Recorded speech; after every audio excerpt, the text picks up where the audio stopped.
Hi friends, welcome back to our channel. இன்றைக்கி நம்ம பச்சை பயிறு வச்சு ஒரு குழம்பு பண்ண போகிறோம். இது பக்கா கொங்கு ஸ்டைலில் செய்ய போகிறது, கோயம்புத்தூர் ஸ்டைலுன்னு சொல்லணும். ஸோ பச்சை பயிறு எல்லார் வீட்லேயுமே குழம்பு பண்ணுறது தான். பட் ஆனால் நம்ம இன்றைக்கி முளைக்கட்டின பச்சை பயிரை வச்சு குழம்பு செய்ய போகிறோம். இது எப்படி செய்கிறதுன்னு சொல்லிட்டு பார்க்கலாம் வாங்க. இப்போ பாருங்க, பச்சை பயிறு இது 1/4 kg நான் எடுத்திருக்கேன். இப்போ நெக்ஸ்ட் டே நீங்கள் செய்கிற மாதிரி இருந்துச்சுன்னா நைட்டே ஊற போட்டுருங்க. மேக்ஸிமம் ஒரு 10 ஹவராவது ஊறணும். அப்போ தான் உங்களுக்கு முளை கட்டுறதுக்கு ஈஸியாக இருக்கும். ஸோ நைட்டு ஊற வச்சிட்டிங்கன்னா காலையில் எடுத்துகிட்டு ஒரு துணியில் அந்த தண்ணியை வடிகட்டிட்டு அதை அப்படியே சுருட்டி வச்சுருங்க. சுருட்டி எடுத்து வச்சிட்டிங்கன்னா நெக்ஸ்ட் டே பார்த்தீங்கன்னா கண்டிப்பாக முளை விட்டுருக்கும். அதை தான் நம்ம இன்றைக்கி குழம்பு செய்ய போகிறோம். ஸோ இது நம்ம குக்கரில் தான் போட போகிறோம். இது முழுகிற அளவுக்கு தண்ணியை ஊற்றிட்டு கொஞ்சமாக உப்பு சேர்த்துட்டு ஒரு 2 விசில் வைங்க. நார்மலாக பச்சை பயிர் நிறைய விசில் எடுக்கும் வேகிறதுக்கு. ஒரு 4-5 விசில் தான் வைப்போம். இது முளை கட்டினதுனால சீக்கிரமே வந்துடும். அதனால் ஒரு 2 விசில் வச்சா போதும். பாருங்கள், முழுகிற அளவுக்கு தண்ணி ஊற்றிக்கலாம். அவ்வளோதான். இதுக்கு கொஞ்சமாக உப்பு சேர்த்துக்கலாம். இந்த பயிர் வேகிறதுக்கான உப்பு சேர்த்துருக்கோம். பச்சை பயிர் வேகிறதுக்குள்ளே இதுக்கு தேவையான மசாலா நம்ம பார்த்துடலாம். ஸோ கடாய் வச்சுருக்கேன், சூடாகிடுச்சு. ஒரு குழிக்கரண்டி அளவுக்கு எண்ணெய் ஊற்றிருக்கேன். ஸோ எண்ணெய் சூடாகட்டும். இதுக்கு நான் ஒரு கைப்பிடிக்கு சின்ன வெங்காயம் எடுத்திருக்கேன். சின்ன வெங்காயம் போட்டு நம்ம செய்யும் போது அது டேஸ்ட்டே தனியாக இருக்கும். ஸோ பெரிய வெங்காயம் யூஸ் பண்ணுறேன். சில மெனூஸ்க்கு நான் சின்ன வெங்காயமும் யூஸ் பண்ணுறேன். ஸோ ஒரு கைப்பிடிக்கு எடுத்திருக்கேன். வெங்காயம் கொஞ்சம் வதங்கட்டும்.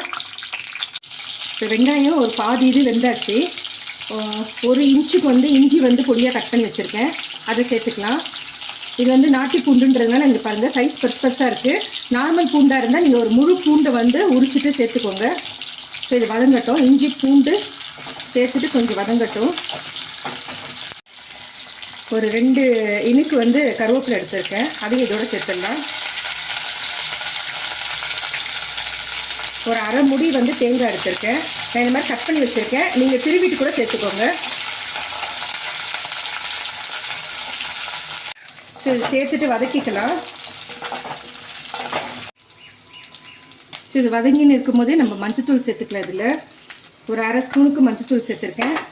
நம்ம கொழும்பு மிளகாத்தூள் அதெல்லாம் சேர்க்க போதில்லை. வெறும் காஞ்ச மிளகா, மிளகு, சீரகம், தனியா பவுடர் இப்படி தான் சேர்க்குறோம். இதில் ஒரு 2 ஸ்பூனுக்கு தனியா பவுடர் சேர்த்துக்கலாம். சேர்த்துட்டு வதக்கி விட்டுட்டு இது ஸ்டவ் ஆஃப் பண்ணிடலாம். இப்போ திரும்ப அந்த கடாயை கழுவிடுங்க. ஏன்னா அதில் மசாலாலாம் நம்ம வதக்கணும் இல்லையா. ஸோ இப்போ இதில் ஒரு 2 ஸ்பூனுக்கு மிளகு சேர்த்துக்கலாம். இது நான் கையில் தான் எடுத்து போடுவேன். உங்களுக்கு வீடியோக்காக ஸ்பூனில் சொல்லிகிட்ருக்கேன். அந்த மிளகு கொஞ்சம் பொரியட்டும். ஸோ இப்போ 1 ஸ்பூனுக்கு சீரகம் சேர்த்துக்கலாம். கொஞ்சம் கம்மியாகிடுச்சு. ஸோ 2 ஸ்பூன் மிளகு, 1 ஸ்பூன் சீரகம். ஸோ இதெல்லாம் நம்மளுக்கு காரத்துக்காக தான் நம்ம சேர்த்துட்ருக்கோம். சீரகம் படப்படப்படன்னு பொரியணும். பாருங்கள், பொரியிற சவுண்டு வருது. இப்போ 1 ஸ்பூனுக்கு சோம்பு சேர்த்துக்கலாம். இது அப்படியே பர்ஃபெக்டாக உங்களுக்கு கறி குழம்பு டேஸ்ட்டு வரும். ஒரு 4 லவங்கம் சேர்த்துக்கலாம்.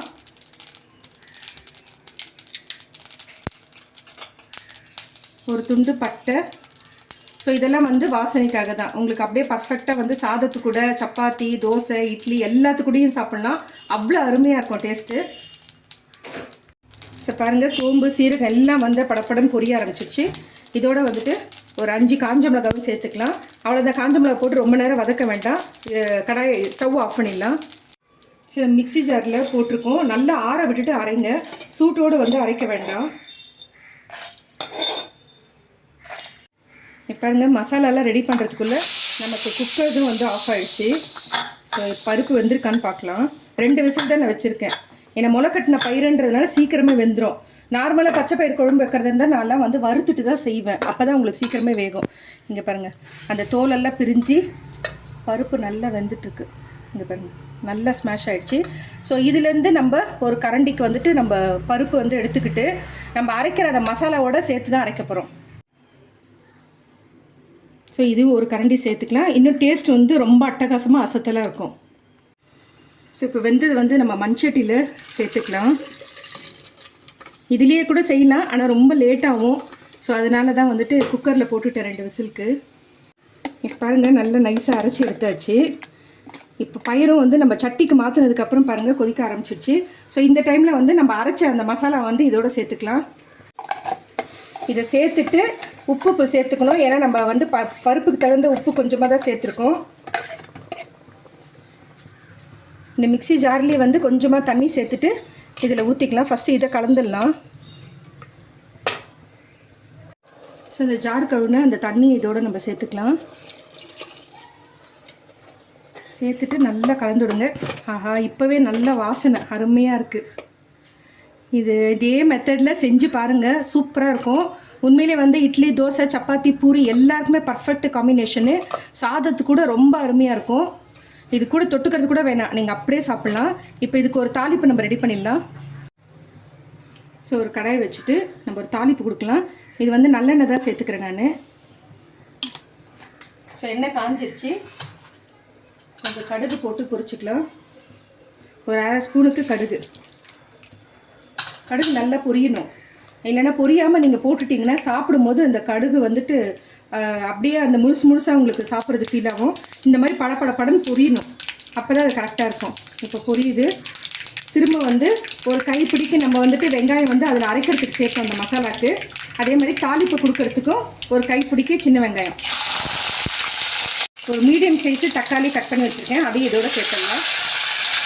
வெங்காயம் நல்லா வதங்கிடுச்சு. தக்காளி வந்து நல்லா வதங்கணும். ஏன்னா நம்ம தாளித்து அப்படியே கொட்ட போகிறோம். இது ரொம்ப நேரம் கொதிக்கிற மாதிரி இருந்துச்சுன்னா அப்போ நீங்கள் வந்து தக்காளி வந்து சீக்கிரமே வதக்கிட்டு எடுத்துடலாம். பட் ஆனால் இந்த தாளிப்பு கொடுத்துட்டு நம்ம வந்து ஆஃப் பண்ணிட போகிறோம். அதனால வந்து அந்த தக்காளி நல்லா வதங்கணும்.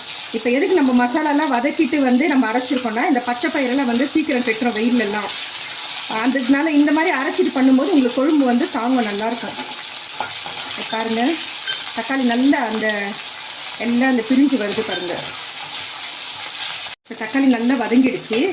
திரும்ப வந்துட்டு ஒரு 4 மிளகாய் வந்து நீல மிளகாய் வந்து புட்டு வச்சுருக்கேன். ஸோ அதை சேர்த்துட்டு வதக்கிட்டு நம்ம தாளிப்புக்கு சேர்த்தலாம் அதில். அவ்வளோதான். பாருங்கள், இந்த பக்கம் பச்சை பயிறு கொழும்பும் ஆல்மோஸ்ட் ரெடி ஆகிடுச்சு. இறக்க போகிறோம். நம்ம தாளிப்பு இதோடு சேர்த்துட்டோன்னா இறக்கிடலாம். நல்லா கமன்னு இருக்குது வாசனை. நல்ல சுட சாதத்தோடு பிசைஞ்சு சாப்பிட்டா அட்டகாசமாக இருக்கும். இப்போ தாளிச்சது வந்து நம்ம இதோட சேர்த்துடலாம்.